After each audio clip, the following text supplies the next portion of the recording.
Assalamualaikum warahmatullahi wabarakatuh. Perkenalkan, nama saya Hasmira dengan NIM 192521585. Saya merupakan mahasiswi semester 4 program studi farmasi Universitas 19 November Kolaka. Baik, kali ini saya akan menjelaskan tentang obat yang bekerja pada reseptor opioid, yaitu obat oksikodon. Nah, bagi teman-teman yang pengen tahu apa sih itu obat oksikodon, bagaimana proses farmakodinamik dan farmakokinetiknya dalam tubuh, bagaimana dengan dosisnya, bagaimana dengan aturan pakainya, bagaimana dengan kontraindikasi obat, bagaimana dengan efek sampingnya, dan bagaimana mekanisme kerja obat yang bekerja pada reseptor opioid. Yuk simak videonya baik-baik ya. Nah, yang pertama yaitu apa sih itu obat oksikodon? Obat oksikodon adalah obat pereda rasa sakit yang masuk dalam kelompok obat opioid analgesik. Jenis obat ini digunakan untuk mengatasi rasa sakit dengan tingkat keparahan sedang hingga parah. Umumnya, obat oksikodon digunakan untuk mengobati rasa sakit yang muncul setelah operasi atau meredakan rasa sakit yang disebabkan oleh kanker. Obat ini bekerja di sistem saraf dan otak dengan mengubah respon tubuh terhadap sensasi nyeri.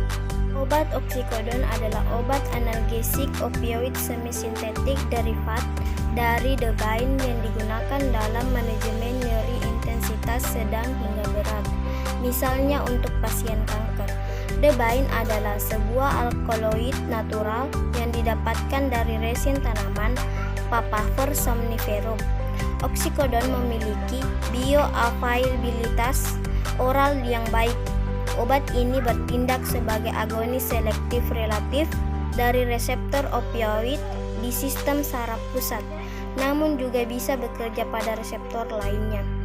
Oksikodon dapat diberikan secara tunggal atau dalam kombinasi dengan parasetamol.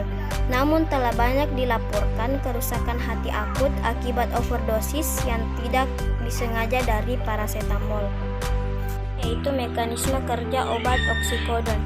Mekanisme kerja obat oksikodon seperti golongan opioid umumnya dengan mengikat reseptor mu, kappa dan delta yang berpasangan dengan protein G yang didistribusikan oleh sistem saraf pusat, perifer, dan autonomi.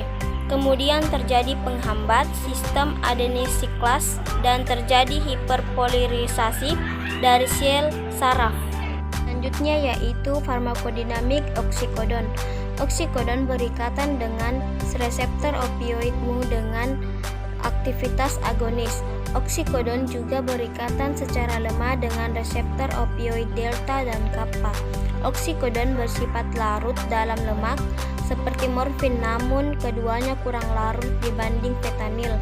Aktivitas oksikodon pada reseptor opioid di sistem saraf pusat menghasilkan efek analgesik. Secara spesifik, ikatan oksikodon dengan reseptor opioid menyebabkan pertukaran guanosin trifosfat dengan guanosin difosfat pada kompleks protein G. Proses ini menyebabkan inhibisi produk cAMP dan menghambat pelepasan neurotransmitter nosiseptif seperti substansi P, GABA, dopamin, asetilkolin, dan noradrenalin. Oksikodon juga menyebabkan hiperpolarisasi sel dan menurunkan eksitabilitas saraf.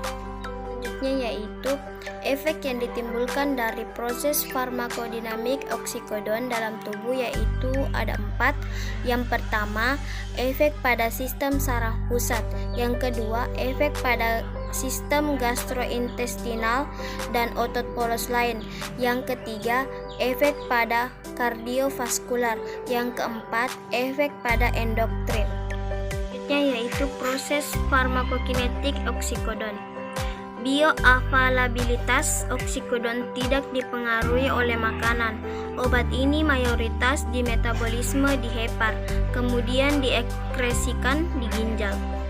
Selanjutnya yaitu dalam proses farmakokinetik oksikodon, terjadi dalam 4 tahap, di mana tahap pertama yaitu absorpsi. Pada pemberian peroral, oksikodon memiliki bioavailabilitas 60-87%. Efek obat akan tampak 1 jam setelah dikonsumsi dan bertahan selama 12 jam. Waktu paruh plasma adalah 3-5 jam dan kadar plasma stabil tercapai dalam 24 jam. Tahap kedua yaitu distribusi. Oksikodon didistribusikan ke otot skelet, hepar, intestinal, paru, limpa, dan otak. Oksikodon bersifat larut dalam lemak dan terdifusi secara pasif pada sawar darah otak. Tahap ketiga yaitu metabolisme. Oksikodon dimetabolisme di hepar dengan hasil metabolit utama noroksidon dan noroksimorfon. Tahap terakhir yaitu eliminasi. Oksikodon dan metabolitnya dieliminasi melalui urin dengan waktu paruh eliminasi 2-4 jam. Selanjutnya yaitu indikasi oksikodon. Indikasi oksikodon adalah untuk tata laksana nyeri, intensitas sedang hingga berat, misalnya yang disebabkan oleh kanker ataupun prosedur bedah. Selanjutnya dosis dewasa. Pada dewasa, dosis oksikodon disesuaikan dengan jenis sediaan dan status toleransi pasien terhadap opioid. Selanjutnya kontraindikasi oksikodon. Kontraindikasi oksikodon adalah pada pasien yang memiliki alergi terhadap obat ini ataupun komponennya. Selanjutnya efek samping. Efek samping oksikodon yang paling sering ditemukan adalah konstipasi, mual, dan mengantuk. Interaksi dengan berbagai obat dapat meningkatkan risiko efek samping serta menurunkan atau meningkatkan efikasi. Baik, itulah tadi yang sempat saya paparkan mengenai materi obat oksikodon yang bekerja pada reseptor opioid. Semoga bermanfaat. Saya akhiri dengan ucapan Assalamualaikum warahmatullahi wabarakatuh. Terima kasih.